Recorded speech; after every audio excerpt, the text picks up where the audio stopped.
Okay, imagine this. We are in the year 1929. The stock market has been climbing up for almost a decade. Everyone's getting rich. At least it feels like that. People are buying stocks like crazy, even borrowing money just to get it on to action. But then, in a single week, it all crashes. Banks collapse, businesses close, families lose their homes, and within months, 1 in 4 Americans is out of their work. Like 25% of the population in America loses their jobs. This was the Great Depression, and while it looks like an economic story, it was at its heart a story about human psychology, our confidence, our fears, and the way our emotion spreads like wildfire. So, what happened? In the year 1920, everything felt unstoppable. Radios, cars, electricity, new technology was everywhere. Factories were growing, cities were booming, and people believed that the future could only get brighter and brighter. Stocks became the new obsession. For the first time, ordinary people, not just the wealthy ones, everyone was investing. Many didn't even have the cash, they borrowed money. And this practice is also called as buying on margin. You can just go on to and Google it, buying on margin. This is basically when you invest money by borrowing the money. So think of it like gambling, but you don't even have the money. You bet on other people's money. You borrow money to bet. Betting it all on that belief that tomorrow's price will always go higher and higher and higher. And for a while it worked until it didn't. On October 24, 1929, known as the Black Thursday, the market began to wobble. Prices fell sharply, rumors spread, investors panicked, and by October 29, Black Tuesday, the panic had turned into chaos. Everyone rushed in to sell. But there were no buyers left in the entire market. Prices collapsed. People watched their fortunes vanish in hours. It was like run into a bank, but for the entire stock market. And once confidence was gone, the system cracked. So what really caused this? Not just a bad economics, but human psychology. The first thing that we can notice in the entire story was overconfidence. In the year 1920, or in the entire 1920s, boom made people believe that the prices could only go up. Psychologists call this overconfidence bias. When success blinds us to risk, everyone assumes that the prices are always going to go up, up, up, up, never down.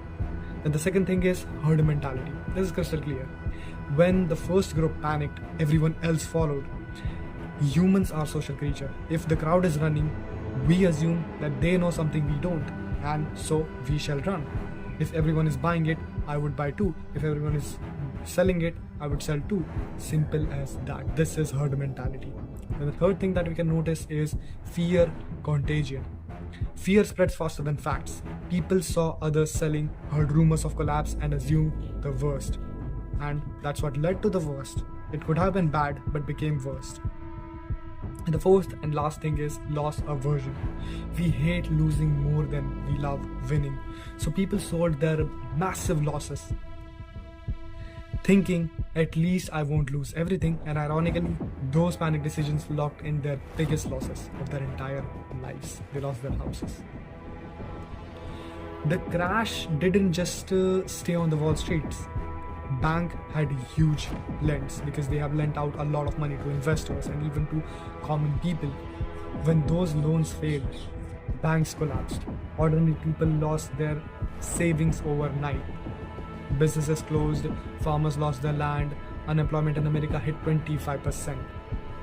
Across the world, economies shrank, government struggled, and in some countries like Germany, this desperation fueled the rise of extremism. The depression wasn't just an economic disaster, it reshaped the entire world's order. So what does this Great Depression teaches us? What are the practical application of this in our own lives? For businesses, in times of crisis, leaders must manage fear, not just money. Panic-driven decisions in cutting too fast or going too deep often do more harm than good. Then the second thing is social life. Emotions spread, whether it's fear, gossip, or outrage. Remember, you don't have to join the stampede. You can just stand on the side or go take the lift. Simple as that. Take the lift. You don't have to die in the stampede. So if everyone else is doing it, then that must be risky. Just take it very, very simple. If everyone else is doing it, it must be something wrong. Then the third and last one is don't make big decisions in moment of fear. When you're panicked, you see only losses, not opportunities. In times of panics, all of the things we see, even the things that are opportunities, we consider them as losses and problems. We always have a really pessimistic mentality that we just find negativity in every single thing, no matter how positive that is. So step back, slow down, and act with reason, not emotions. So the Great Depression shows us something powerful. Economies run on trust. Once that trust is broken, even the strongest system can collapse. But here's the good news. If we recognize these patterns, we can break them. Because market may change, but human psychology hasn't. And the real question is, will we learn from the past or repeat it?